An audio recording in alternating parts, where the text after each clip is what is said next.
Os anos 90 foram marcados por muita coisa.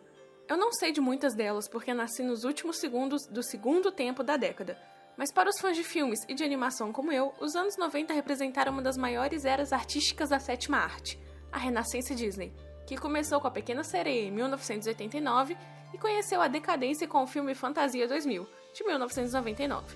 Isso aconteceu porque, nos anos 2000, houve uma aposta para o desenvolvimento da animação 3D, especialmente de estúdios como a DreamWorks, e a arte do 2D foi perdendo cada vez mais espaço. Na minha opinião, uma seríssima calamidade, porque esse feito acabaria culminando no filme que não deve ser nomeado. Here's Johnny. Mas não é dele que vamos falar hoje, e sim da obra-prima, magnânima, icônica, quase atemporal, feita para o Ocidente, Mulan, de 1998. Isso, o de 1998. O live action do ano passado não. O de 1998. Isso, não live action.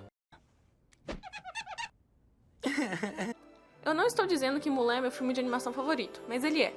Então tentarei ser a mais imparcial possível para tentar explicar por que, na minha opinião, a Mulan de 1998 foi tão importante para o Ocidente, muito mais do que vocês imaginam. Meu nome é Dara e sejam bem-vindos a mais um vídeo do Dara.mp4.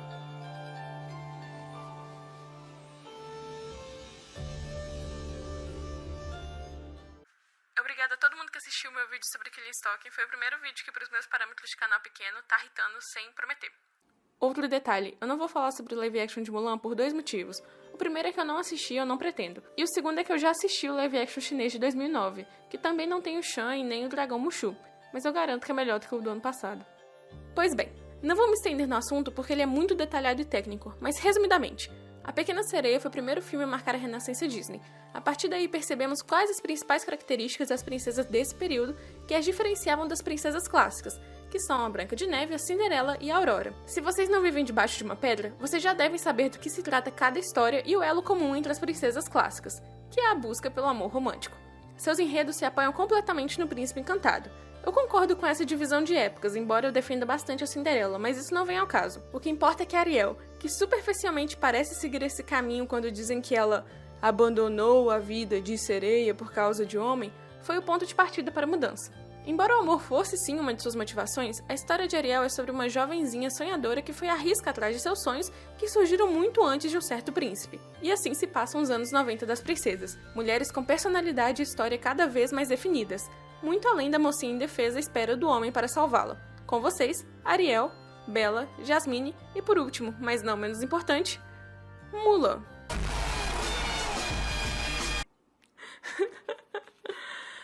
Agora que entendemos o contexto histórico da Disney, vamos entender melhor as nuances por trás desse filme. Mulan é um filme de 1998 baseado na lenda chinesa de Fa Mulan, mencionada pela primeira vez no poema A Balada de Fa Mulan, no século VII. A história é sobre uma jovem na dinastia Han que finge ser um homem para ocupar o lugar de seu pai na guerra, porque ele já era mais velho e doente. Até hoje não se sabe se ela existiu ou não, mas eu acredito que sim, e só a minha opinião importa. Uma das principais características da animação de Mulan é que mesmo que haja romance com o General Shan, que inclusive é sim o primeiro príncipe bissexual canônico da Disney e... que? Você não acredita? Olha, se você olha pro seu parça desse jeito aí, eu tenho más notícias pra você. Enfim, a relação deles é de secundária história, e isso foi completamente novo no mundo das princesas da Disney. Vou dar alguns exemplos.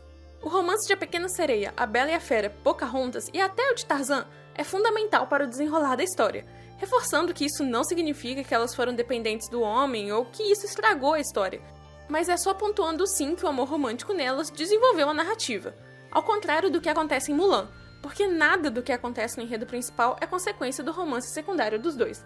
A Mulan não vai pra guerra e nem permanece nela por causa de Shan, e vice-versa. Inclusive, quando o general descobre que Mulan é uma mulher, pelas leis, ele devia ter matado ela.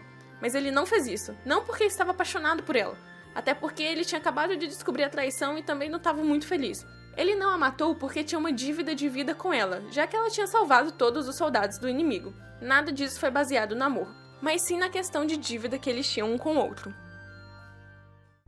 Uma vida por outra. Lembrem-se que esse filme é de 1998. Há mais de 20 anos, as garotinhas por todo o Ocidente estavam vendo pela primeira vez uma princesa da Disney que não girava em torno do amor romântico. Era a primeira vez que elas viam que não era necessário um romance para fazer coisas grandiosas e incríveis, como salvar a China. Eu estou focando no ocidente nesse vídeo porque a China mesmo não gosta muito da animação, por alguns fatores que vão além da parte técnica e narrativa, mas que caem na cultura e gosto prévio deles. Por exemplo, eles não gostam de musicais. E isso não cabe aqui agora. Enfim, Mulan foi motivada por amor familiar, e esse é um conceito que seria reutilizado 15 anos depois em Frozen, mas de forma pior. O que foi que eu fiz pra você? Agora vamos para outros fatos que tornam Mulan um filme único e completo, que a Disney demorou muito a ter novamente. Talvez ela conseguiu ter isso com Moana. A Renascença Disney tratou de assuntos muito mais pesados do que antes. Isso refletiu inclusive na decisão de Mulan também ser um musical. Dentre todos esses filmes, Mulan é um dos que menos tem músicas. Isso acontece porque depois que os soldados têm um encontro pela primeira vez com a realidade devastadora da guerra, não há mais músicas cantadas, o que condiz com a atmosfera mais madura que o filme quer passar a partir daí. Se não me falha a memória, é um dos poucos filmes até hoje que ativamente pessoas são mortas, mesmo que um pouco fora da tela. Quantos são necessários para entregar a mensagem? O mais simbólico desse momento de realização horrível é que ao fim da música, Alguém Pra Quem Voltar, que fala sobre uma menina por quem vale a pena lutar, que seria representada pela boneca sem dona que encontra no meio da carnificina, a verdadeira menina por quem aqueles soldados deviam lutar. Um detalhe muito importante do filme também é que no final, quando Mulan confronta o vilão e revela ser o soldado Ping, ele a trata como semelhante. Isso é porque na cultura dos Hunos, as mulheres também eram guerreiras, então para ele tanto fazia o gênero de Mulan. O que importava era que ela era soldado que dizimou completamente seu exército. O soldado das montanhas. Falando nisso, a Mulan tem o maior número de corpos provavelmente de toda a história das princesas Disney e talvez das que vão surgir também. E devem ser lá pelas centenas, viu? Mulan conseguiu derrotar um exército de inimigos usando gelo. A Elsa só sonha.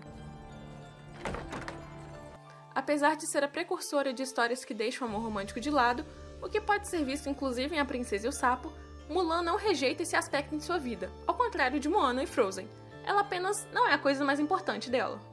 Na vida real, naquela época, o Ocidente estava vivendo a terceira onda feminista, que abrangeu conceitos diferentes das ondas anteriores, como o veganismo ecofeminista e o transfeminismo, além de focar ainda mais nas mulheres como indivíduos.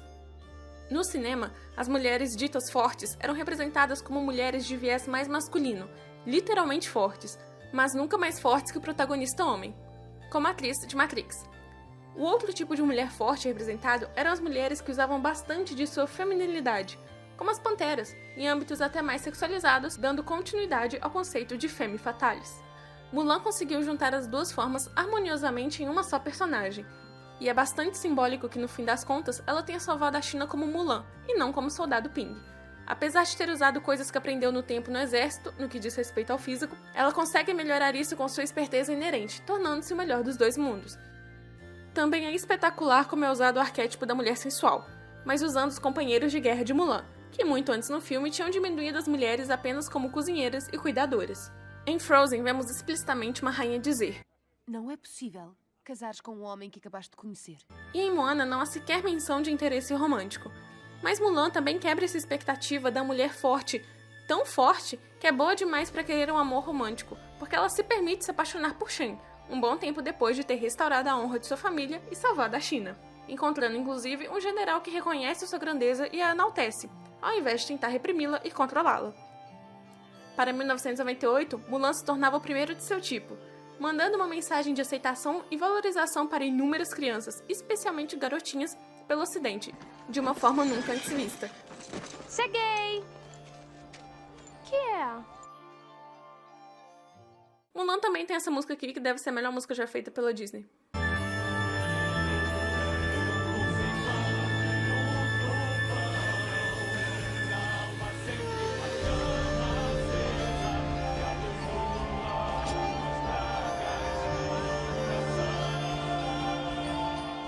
Muito obrigada por ter assistido até aqui. Eu demorei boas semanas pra terminar o roteiro, porque eu tinha pensamento demais e organização de menos, e eu tava com dificuldade de colocar tudo isso em um vídeo só. Enfim, eu espero que vocês tenham gostado. Não se esqueçam de dar like, comentar, compartilhar com os amiguinhos cinéfilos e os obcecados com a Disney, e até a próxima!